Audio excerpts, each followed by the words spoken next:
नमस्कार। आप सुन रहे हैं द बॉलीवुड रेडियो और मैं हूं आपके साथ आकाश। दोस्तों, ये किस्सा सदाबहार देवानंद और सुरैया की मोहब्बत का है। लेकिन इन दोनों की मोहब्बत के ढेरों किस्से आपने सुने होंगे, लेकिन आज का ये पॉडकास्ट खास तौर पर इसलिए बनाया गया है क्योंकि इस किस्से को खुद देवानंद ने सुनाया। साल 1948 में जब देवानंद 25 साल के थे, उनकी दो और फिल्में आईं। फणी मजूमदार की हम भी इंसान हैं और गिरीश त्रिवेदी की विद्या।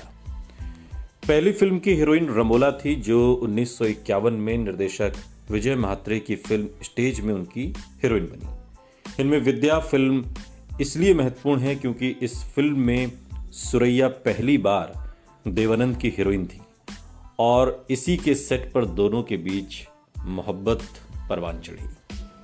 दोनों ने 1951 तक कुल 7 फिल्मों में साथ में काम किया और इस दौरान देवानंद सुरैया के प्यार की कहानियां नरगिस राज कपूर, दिलीप कुमार, मधुबाला के प्यार की तरह देश भर में फैल गई, जो आज तक बार बार दोहराई जाती हैं, जिन्हें आज तक भुलाया नहीं जा सका। सुरैया तब एक स्थापित एक्ट्रेस थी। सुरैया के साथ देवानंद की दूसरी फिल्म जीत 1949 में पर्दे पर आई और इसका निर्देशन जमाने की चर्चित एक्ट्रेस विद्या सिन्हा के पिता मोहन सिन्हा ने किया था। विद्या सिन्हा जो बाद में मशहूर हुई। और इसी साल शायर, नमूना और उद्धार जैसी फिल्में भी पर्दे पर आईं।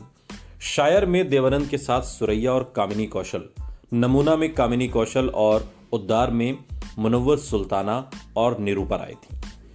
सुरैया और देवानंद कुछ अड़चनों की वजह से शादी नहीं कर पाए, लेकिन उनकी मोहब्बत के चर्चे आज भी होते हैं।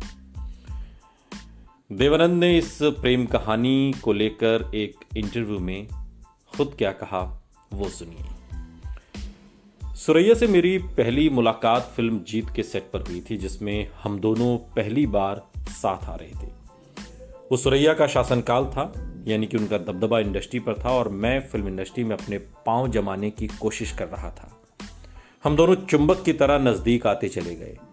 हम एक दूसरे को पसंद करते थे और फिर प्रेम करने लगे।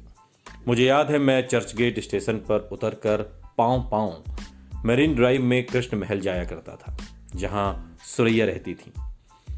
इस एक्ट्रेस की एक झलक पाने के लिए सड़क के उस पार भीड़ लगी रहती थी।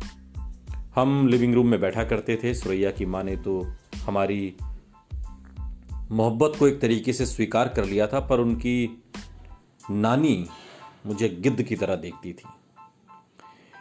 उन दिनों सेट के अलावा कहीं और मिलना संभव नहीं था, इसलिए हमारे बीच खतों किताबत चलती रहती थी।